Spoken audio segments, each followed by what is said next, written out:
આપણે એમ કહેતા છે ને કે આપણે હવે લડવું પડશે, પણ આપણી પાસે લડવાનું શસ્ત્ર શું છે? આપણે તીર કામઠા લઈને જવાનું છે, ધાડિયા લઈને જવાનું છે? ના, એનો હવે કાંઈ જરૂર નથી. હવે આપણે પેન ને કલમ ની જરૂર છે.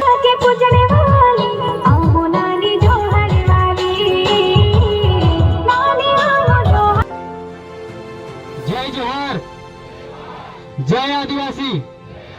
ઓકે, તો આજે 13 સપ્ટેમ્બર વિશ્વ આદિવાસી અધિકાર દિવસની આપણે કાર્યક્રમ અહીંયા રાખ્યો છે. આપણને બંધારણની અંદર ઘણા બધા હક અને અધિકાર આપ્યા છે, જેમ કે ઘણા બધા કાયદા આપ્યા છે, ઘણી બધી બંધારણની અંદર જોગવાઈ કરવામાં આવી છે. કાયદાની અંદર આપણને એટ્રોસિટી એક્ટ, ST/SC એક્ટ આ કેમ આપવામાં આવ્યો? એ ઉત્તર પ્રદેશની અંદર વર્ષ 1989 નો સમય હતો અને તે સમય સાંપ્રદાયિક હિંસાના કારણે ઘણા બધા આદિવાસીઓનો નરસંહાર થયો. એટલે તે સમયના તાત્કાલિક વડાપ્રધાન શ્રી રાજીવભાઈ ગાંધી હતા. તેને આદિવાસીના હક અને અધિકારને તે રક્ષણ માટે એક કાયદો બનાવ્યો સંસદની અંદર વર્ષ 1989 ની અંદર, જેને અનુસૂચિત જાતિ અને અનુસૂચિત જનજાતીય અત્યાચાર સામે રક્ષણ ST/SC નો કાયદો 1989 ની અંદર આવ્યો, જેને એટ્રોસિટી એક્ટ તરીકે પણ ઓળખવામાં આવે છે. એટ્રોસિટી એટલે અપરાધ કે અત્યાચાર. આ એટ્રોસિટી એક્ટ કોને લાગુ પડશે?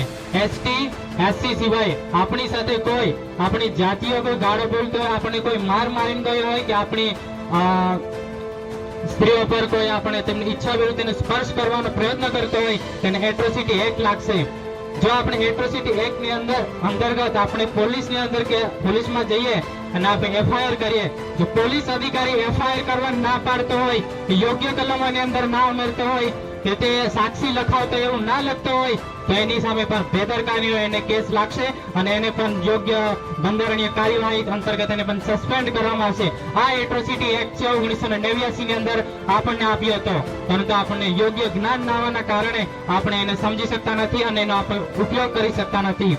હવે 5મી અનુસૂચિની વાત કરી. 5મી અનુસૂચિનો સમાવેશ થાય છે બંધારણના ભાગ 10 244 આર્ટિકલ ની અંદર અનુસૂચિત જાતિ અને અનુસૂચિત જનજાતીય વિસ્તાર, જ્યાં વિસ્તાર રહેતા હોય ને આપણે ત્યાંનો આપણે વહીવટ અને નિયંત્રણ કરવાની જોગવાઈ આર્ટિકલ 244 ની અંદર આપી છે. આર્ટિકલ 244 ક્લોઝ 1 5મી અનુસૂચિ એમ કહે છે, રાષ્ટ્રપતિ દ્વારા જે તે ક્ષેત્રને અનુસૂચિત વિસ્તાર જાહેર કર્યો હોય ત્યાં વસતા લોકો દ્વારા તે વિસ્તારનો વહીવટ અને નિયંત્રણ કરવાની જોગવાઈ 5મી અનુસૂચિની અંદર આપી છે. 5મી અનુસૂચિ અંતર્ગત આદિવાસી સલાહકાર કાઉન્સિલ, આદિવાસી સલાહકાર પરિષદ 20 સભ્યોનો બનેલું હોય છે, એટલે કે ટ્રાઇબલ એડવાઇઝરી કાઉન્સિલ 20 સભ્યોનો બનેલો હોય છે. તેમાંથી 3/4 વિધાનસભાના સદસ્યોનો સમાવેશ થાય છે અને 5 અન્ય, એમ કરીને 20 નું ગઠન થતું હોય છે. પરંતુ હાલ કેટલા છે? 18 છે. ટ્રાઇબલ એડવાઇઝરી કાઉન્સિલ અધ્યક્ષ કોણ હોવા જોઈએ? આદિવાસી હોવા જોઈએ ને. હાલ કોણ છે? આપણા ગુજરાતના મુખ્યમંત્રી શ્રી ભૂપેન્દ્રભાઈ પટેલ ટ્રાઇબલ એડવાઇઝરી કાઉન્સિલના અધ્યક્ષ છે અને ઉપાધ્યક્ષ કોણ? કુબેરભાઈ ઢિંડોર. આ તો એવું થઈ ગયું જે રીતના બ્રિટિશ સરકાર આપણને નીચો હોદ્દો આપતી ને, છેલ્લો હોદ્દો, એવું થઈ ગયું છે.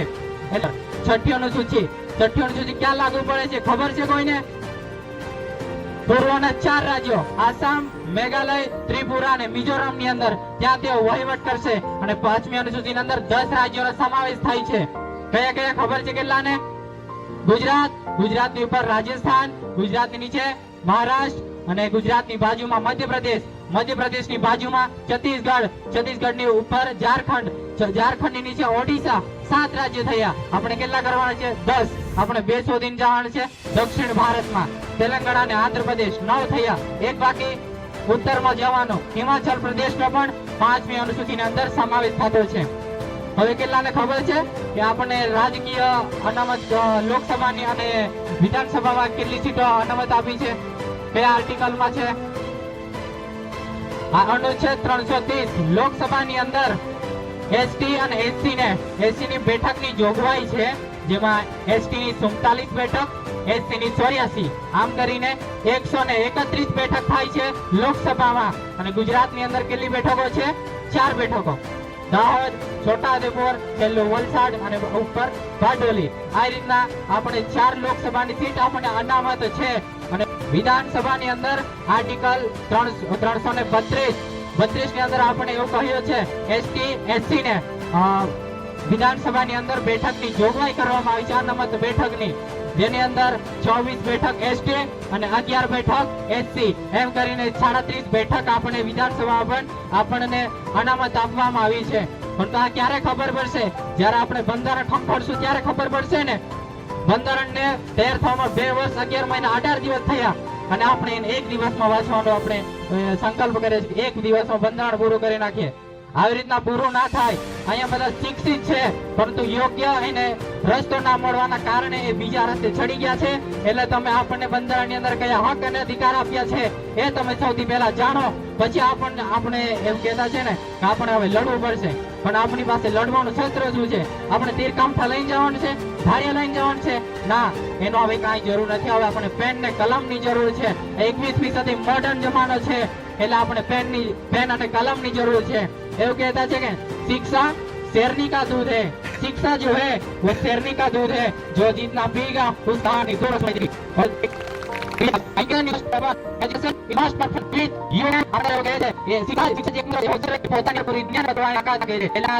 તેમજ બહેનોને આવનારી પેઢીઓને મેં એટલું જ કહેવા માંગુ છું, 1942 ની અંદર બાબા સાહેબ કહ્યું એટલે પોતાના હક અને અધિકાર માટે સંઘર્ષ આંદોલન અને આવડે ના જેને સાડી થાવ હાલ સાડી થાય એવું કે કોઈ પણ આપણો આદિવાસી સમાજ પોતાના અધિકારો જે આપણને આપ્યા છે બાબા સાહેબ આંબેડકરે જે બંધારણ લખ્યું અને બંધારણની અંદર આખા બંધારણની અંદર જો સૌથી વધારે આપણને જો કોઈ મજબૂતાઈથી કાનૂન ને વ્યવસ્થાના અધિકારો જો આપ્યા હોય તો એ આપણે આદિવાસી વિસ્તારની અંદર જે શેડ્યુલ 5 અને શેડ્યુલ 6 અને અનુસૂચિ 5 અનુસૂચિ 6 આ જે લખીને આપણને આપી અને આની અંદર જે આપણા રાઈટ લખવામાં આવ્યા, જે આજે જે ભૂમિ પર આપણે બેઠા છે અને જે ભૂમિ એનો કહેવામાં આવ્યો કે ખાસ કોઈ તે આપો આદિવાસીઓ સંસ્કૃતિ હોય એ સમજવાનું ખૂબ જ અને મહત્વ હોય. માત્ર એકબીજા અને ધાર્મિકો હોય અને એકબીજા ખૂટ્યા ન્યાયથી દૂર રહેતે જે આપો બાપ દાદા સંસ્કૃતિ શાંતિ આવી યો જ સમજવાનું ખૂબ જરૂર હોય. તો ગતપતમાં આતે વિરામ આપો. જય હિન્દ, જય ભારત.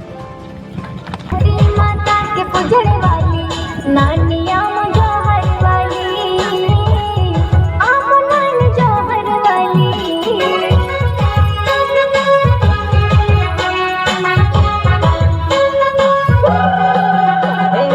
आदिवासी ने नहर पोरिया रे हम आदिवासी ने नहर पोरिया रे छो परताव दिने चाल्या रे दिने चाल्या रे लाल गुलगुलान जिंदाबाद, गुलगुलान जिंदाबाद.